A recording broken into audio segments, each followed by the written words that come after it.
सर्वसामान्य जनतेचा आज येथील सर्वे नंबर 448 आणि 449 या दोन सर्वे नंबरपैकी 2003ला national highway authority of India यांनी ही जमीन अक्वायर केली आणि अक्वायर केल्यानंतर पूर्ण रक्कम जी या शेतकऱ्यांना मिळायला पाहिजे होती ती आज तागायत मिळालेली नाही आहे. निम्मी अर्धी रक्कम दिलेली आहे आणि पूर्ण जागा अक्वायर करून त्या ठिकाणी या तुमच्या आता जे आपण जागेमध्ये उभा राहिलोय ती जमीन या सर्व शेतकऱ्यांच्या नावावरती आहे. उतार्यावरती त्यांचं अजून नाव आहे. पूर्ण पूर्ण सर्वे नंबर NHIच्या नावानं लागलेले नाही आहे आणि या शेतकऱ्यांच्या जमिनीमध्ये आज हे शेतकरी या ठिकाणी उपोषणाला बसलेले आहेत. तर त्याचं कारण असं आहे की त्यांना जी पूर्ण रक्कम मिळायला पाहिजे होती या जमिनीच्या मोबदल्याची ती पूर्ण रक्कम आज तागायत मिळालेली नाही आणि वारंवार या ठिकाणी अधिकाऱ्यांशी संपर्क साधल्यानंतर त्यांना समर्पक उत्तरं किंवा त्या जमिनीचा मोबदला मिळाला नसल्या कारणानं आज हे शेतकरी सर्व या ठिकाणी उपोषणाचं एक हत्यार या शेतकऱ्यांनी उचललेलं आहे.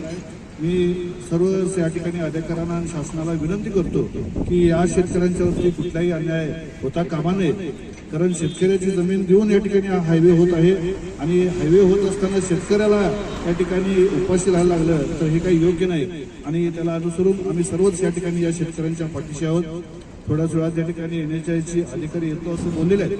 त्यांच्याबरोबर जी काही चर्चा होईल त्या चर्चेनुसार पुढचे आंदोलनाची दिशा जी सर्व आम्ही शेतकरी चर्चा करून ठरवू आणि निश्चितपणानं जोपर्यंत या शेतकऱ्यांना न्याय मिळत नाही तोपर्यंत हे आंदोलन असंच या ठिकाणी चालू आहे.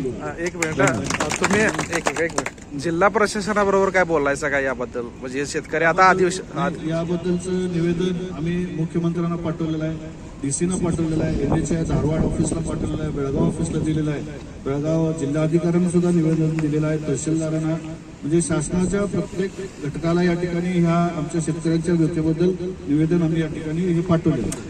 आता हा विषय केंद्राच्या अखत्यारीतला आहे. आता सध्या राज्याचं हिवाळी अधिवेशन चालू आहे. हा विषय लक्षवेधी तुमच्या म्हणजे पक्षाच्या वतीने किंवा सरकारच्या वतीने होणार आहे काय? आज आंदोलनाचा पहिलाच दिवस आहे. आजच्या चर्चेनंतर जे काय आज ठरेल त्याला अनुसरून पुढची रूपरेषा आम्ही निश्चित या ठिकाणी आखू. लागलंच तर बेळगावच्या अधिवेशनाला जाऊन आम्ही सन्माननीय मुख्यमंत्र्यांना सुद्धा जाऊन भेटण्याची आमची तयारी आहे. त्या दृष्टीने आमचे प्रयत्न चालू आहेत. धन्यवाद.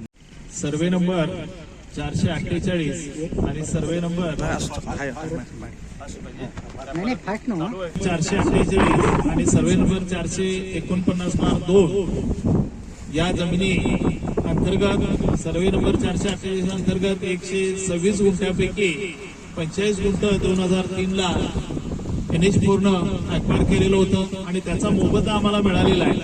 आणि सर्वे नंबर 449/2 मध्ये 67 गुंठ्यापैकी 22 गुंठ त्याने अक्वायर केलेलं होतं आणि त्या 22 गुंठ्याचा आम्हाला मोबदला मिळालेला आहे. आणि राहिलेले जे 45 गुंठेची जमीन आहे आणि ती 81 गुंठेची जमीन आहे ही या NH4 यापूर्वीच आमची जे अक्वायर केलेलं आहे आणि त्याचा कोणत्याही प्रकारचा 2003 पासून आम्हाला मोबदला दिलेला नाही. आणि वारंवार आम्ही NH4 बेळगाव धारवाड यांच्याशी संपर्क केला. त्या ठिकाणी आम्ही गेल्यानंतर तुम्ही कोर्टात जावा, आम्ही काही तुमची दाद घेणार नाही आणि तुम्हाला काय करायचं ते करा अशा प्रकारचे आम्हाला त्यांनी उत्तरं दिली. आणि मग हे शेतकरी जे आहेत त्या शेतकऱ्यांना एवढ्या जमिनी आहेत त्यांना काय करायचं हा प्रश्न पडलेला आहे. आणि मग ते वारंवार इकडं तिकडं करत शेवटी त्यांना हा लाक्षणिक उपोषणाचा पर्याय निवडावा लागला आणि त्यांनी आज हे लाक्षणिक उपोषण सुरू केलेलं आहे. आणि या शेतकऱ्यांच्यावर जो अन्याय झालेला आहे तो अन्याय दूर केला गेला नाही तर या ठिकाणी आम्ही कायमस्वरूपी हे आम्हाला न्याय मिळेपर्यंत आपण हे उपोषण सुरू ठेवणार आहोत अशी या शेतकऱ्यांची मागणी आहे. आणि त्यानुसार आम्हाला NH4 जर न्याय दिला नाही तर आमच्या या सर्वे नंबरमध्ये आम्ही त्यांना काम सुरू करू देणार नाही आणि त्यांचं काम या ठिकाणी आम्ही रोखून धरू आणि आम्हाला कुठेही तुरुंगात नेऊन ठेवलं तरी सुद्धा आम्ही तो तुरुंगवास भोगायला तयार आहोत अशी या शेतकऱ्यांची न्याय मागणी आहे. आणि ही मागणी पूर्ण झाल्याशिवाय आम्ही या ठिकाणाहून हटणार नाही किंवा आमची जे ही जमीन अक्वायर केलेली आहे त्याची आवाड करून आम्हाला त्याचा मोबदला दिला तरच आम्ही या ठिकाणाहून हटू.